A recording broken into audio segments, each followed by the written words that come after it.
Since the first wave of feminism in the 19th century, gender equity in all aspects of society has come to national attention.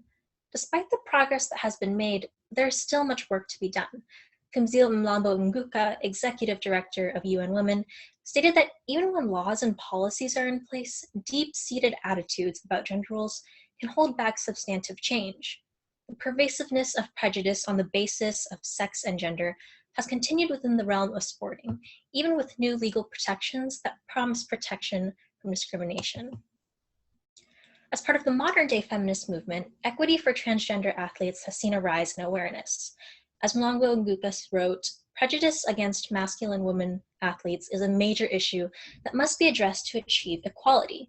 This issue is closely linked to the struggle of transgender athletes, as it fosters negative attitudes towards queer gender expressions and especially castigates trans women, who are often perceived as unfeminine and threatening.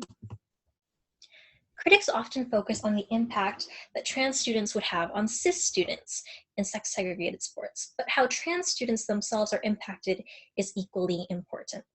Good morning.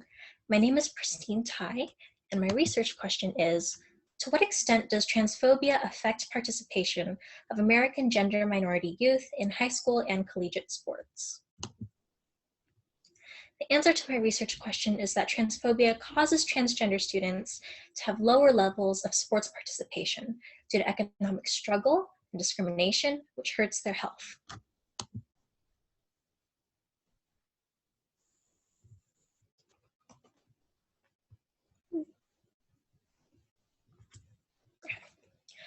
Trans youth face economic disadvantages that can affect their ability to engage in sports. A study from the Journal of Adolescent Health found that they are almost 3 times more likely to skip meals due to a lack of money than cis students, which suggests that trans youth are more likely to come from low-income households. There is little research available on the economic status of trans youth, but the implication is consistent with findings such as the data displayed on the graph. The 2015 US Transgender Survey indicated that transgender adults are more than twice as likely to have a household income under $25,000 a year than the general adult population, due to high unemployment from job discrimination related to gender identity. This disproportionate economic struggle directly impacts the ability of youth to consistently engage in sports. A report by the Aspen Institute found that only 28% of youth who lived in households with an income of under $25,000 played a sport on a regular basis, compared to over 47% of youth who lived in households with an income of over $100,000. Thus, the sports participation of trans youth is likely to be severely limited by the systemic disadvantages they face in financial background. Low income can particularly impact trans girls in sports. Some schools and districts have established a semi-inclusive policy under which trans girls are only allowed to athletically compete with cis girls after undergoing a year of hormone therapy. In practice, such policies are more restrictive than inclusive, considering the high likelihood of trans youth being unable to afford medical treatment. As shown by the graph, having an individual income of less than $25,000 a year resulted in notably lower rates of receiving hormone therapy.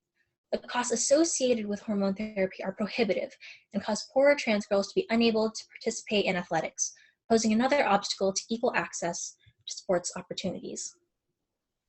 Within sports itself, transphobia against gender minority student athletes cultivates a toxic environment. Microaggressions and prejudicial behavior are commonly directed against trans youth in bathrooms and locker rooms. The graph, which shows data from the 2017 National School Climate Survey, reflects these experiences.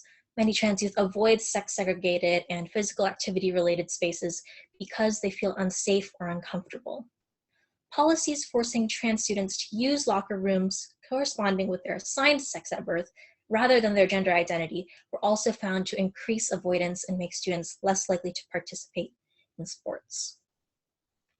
The Trevor Project also found that trans students who were open about their gender identity to fewer people tended to have higher rates of sports participation, since they were less likely to be bullied. This encourages less openness about gender identity and further stigmatizes the subject. Still, regardless of outness, trans youth reported significantly lower rates of sports participation compared to their cisgender peers. A study from the Journal of Adolescent Health showed that while 55.4% of cis youth participate in sports at least one day a week, only 26.1% of trans youth do so as well, demonstrating the impact that hostile treatment has.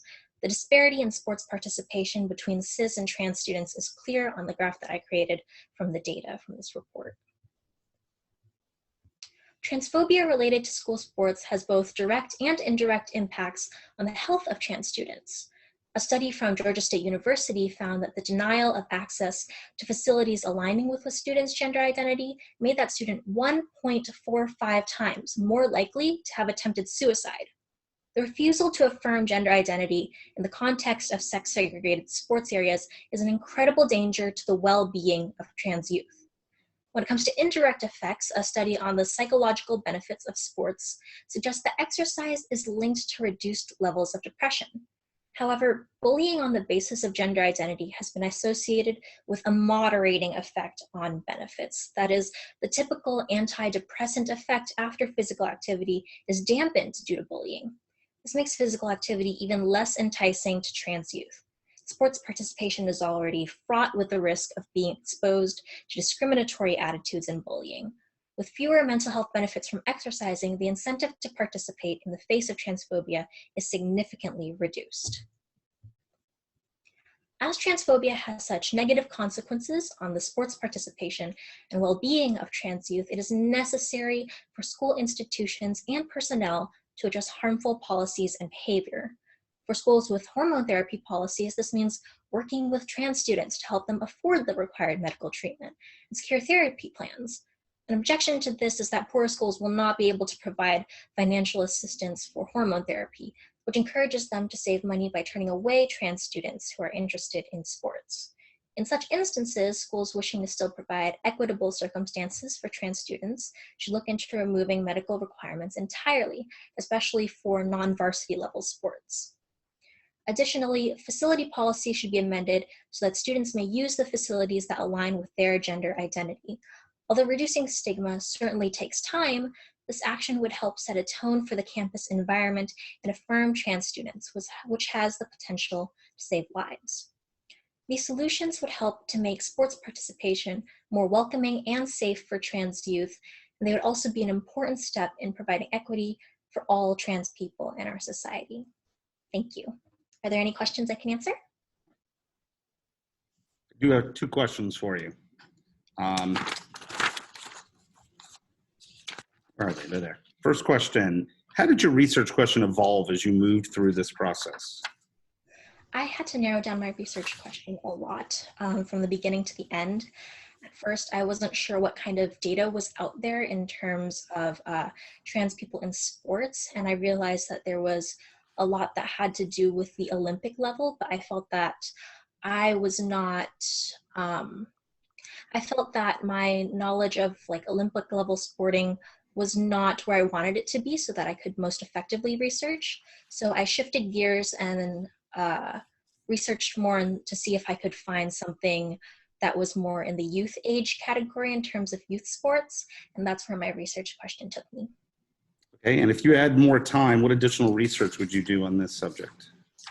If I had more time, I would look into existing programs and measure their impact on how it's improved the mental health of trans youth and for my solutions.